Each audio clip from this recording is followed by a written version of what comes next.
Dan seperti ini tetap semangat menyuarakan kebenaran. Tema ini diambil seperti yang minggu lalu, adalah episode kedua.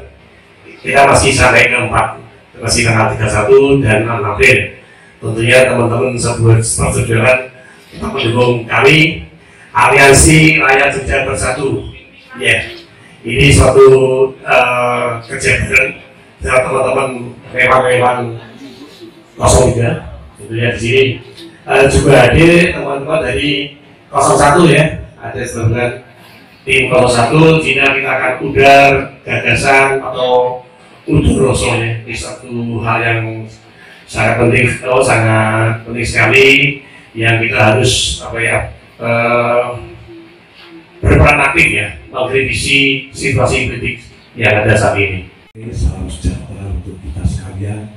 Om Swastiastu, Namo Buddhaya, Rahayu.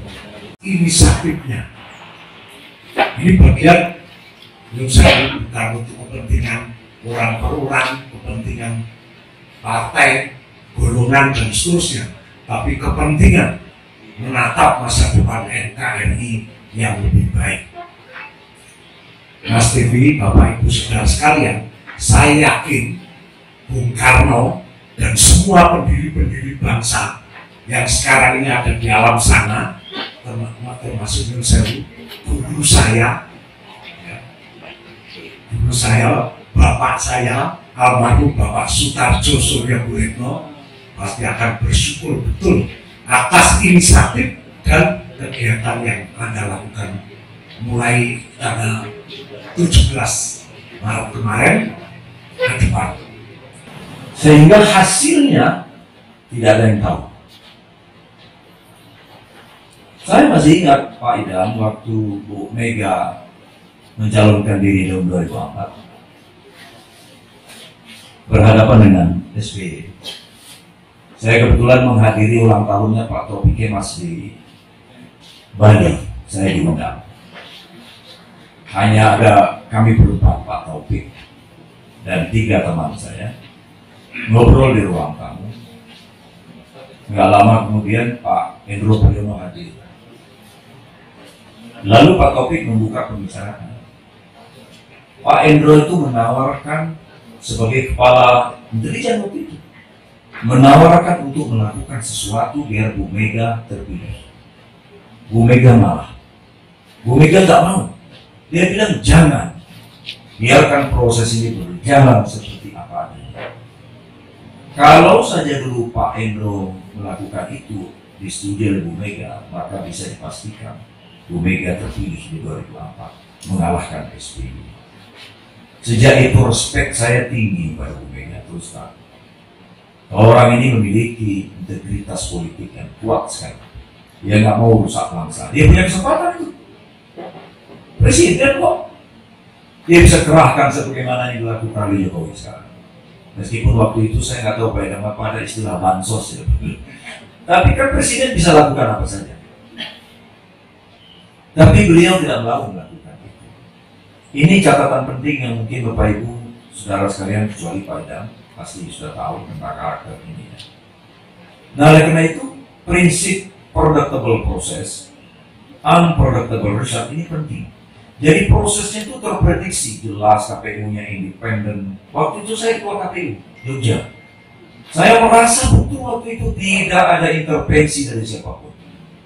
2 kali kita menghadap presiden waktu itu Bu Mega, dan Bu Mega mengatakan jalankan pemilu itu sesuai undang-undang. Sehingga kita di Jogja ini menyelenggarakan pemilu benar-benar clear, bersih. Polisi nggak ada cawe-cawe. Polisi itu ditugaskan untuk mengamankan pemilu, mengantarkan kotak suara bersama kelengkapannya ke TPS H-3. Dia jalankan. Paling malam-malam karena lapor minta supermi itu aja Pak Idam tahu Pak itu Pak Idam. Kita tambahi kan, supaya ngadep nasional karena kekurangan uang. APBN nggak mengcover, kalau kita keluaran itu nanti bisa kena masalah. Nasional cover itu. Ya keluarkan uang 500 juta tambahan untuk KPU DIY dalam rangka menjaga ini kotak suara proses pemilu berjalan baik. Jadi pengadilan politik yang harus didasarkan kepada dua prinsip itu tadi. Prosesnya terprediksi, tidak ada campur tangan, tidak ada intervensi, sehingga hasilnya siapa yang bakal jadi pemenang nggak ada yang tahu. Tapi ini di era yang kita bangun menjadi era demokratis. Tapi yang terjadi sekarang adalah kecurangan. Saya menyebutnya kejahatan pemilu. Jadi bukan pelanggaran. Kalau pelanggaran itu administratif, Bapak Ibu ya. Saya kebetulan belajar ilmu hukum. Jadi kalimat di undang-undang itu, pelanggaran itu cenderung administratif. Tapi ini kejahatan. Nyuap rakyat. Ini kan nyuap rakyat nih. Dengan bansos, dengan BLT, itu nyuap rakyat. Itu yang disebut dengan politik kantong babi itu. Nyuap rakyat. Itu penyuap. Mengeluarkan bansos di luar skema. Kemarin Bu Risma mengatakan, yang saya pegang itu cuma 78 triliun. Lebihnya dari mana, Bu? Aku nggak ngerti. Itu Bu Risma. Ini satu pernyataan penting. Intimidasi dilakukan oleh aparat. Nggak usah tersinggung ya kalau di sini ada intel atau aparat. Kita bicara fakta ini. Polisi pun bukan berarti dia maunya. Dia terpaksa untuk mengintimidasi. Saya ketemu beberapa polisi Pak Idam. Saya ke Aceh, saya ke Padang, saya ke Lampung. Mereka bilang, ini nggak sesuai dengan nurani kami. Tapi gimana lagi? Jabatan saya sebagai Kapolsek taruhannya. Habis saya. Jadi dengan sangat terpaksa mereka melakukan langkah-langkah itu. Jadi itu kejahatan. Bukan sekedar pelanggaran atau curang. Karena itu saya agak sangat pesimis dengan masa depan demokrasi. Sangat pesimis. Karena prinsip demokrasinya sudah diinjak. Karena itu di dalam memori atau material gugatan permohonan ke MK, kebetulan saya wakilnya Pak Todung di bidang hukum di 03. Saya Pak Todung direkturnya, saya direktur eksekutif hukumnya 03. Dan kita sudah diskusi panjang minggu lalu, baru beberapa hari lalu saya pulang. Kita sudah putuskan, saya kira 01 juga sama Mas. Sebenarnya. Jangan bicara angka. Itu menurut saya desain konstitusional MK itu keliru. Jadi dia kalau disebut mahkamah kalkulator itu MK itu benar juga. Masa MK levelnya cuma hitung-hitung gitu? Pak Mahfud telah meletakkan satu jurisprudensi ya, pengalaman putusan. Dia membatalkan kemenangan seorang kepala daerah dan mengangkat kepala daerah yang dinyatakan kalah oleh KPU.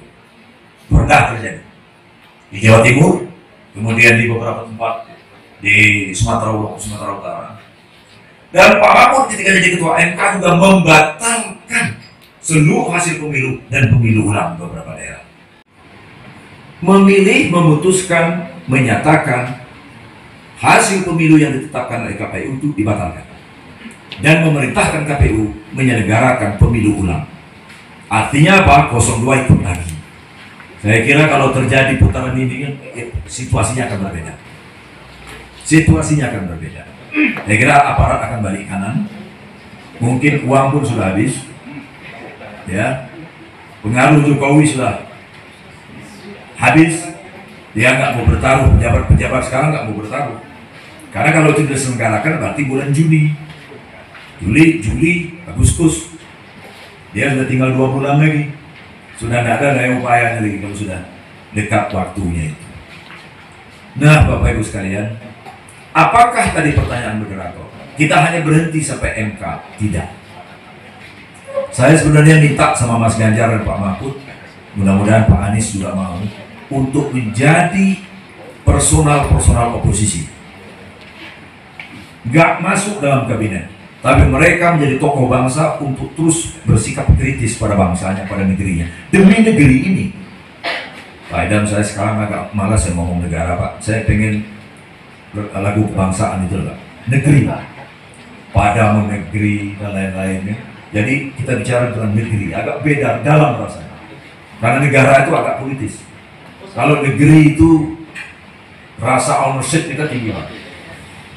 Ya, jadi menyelamatkan negeri ini. Tadi saya mengikuti Pak Idam kemukakan, itu benar semua. Datanya, faktanya, analisisnya, memang negeri ini sekarang sedang menjadi rayahan. Nggak terbayang saya 5 tahun lagi habis kita. Kalau Bapak Ibu Saudara pergi ke Indonesia Timur, Kalimantan, Sulawesi, Masya Allah, itu seperti kita nggak hidup di negeri kita sendiri. Teman-teman kita, orang-orang dari seberang sana itu bahasanya yang biasanya di Malioboro itulah kita dengar.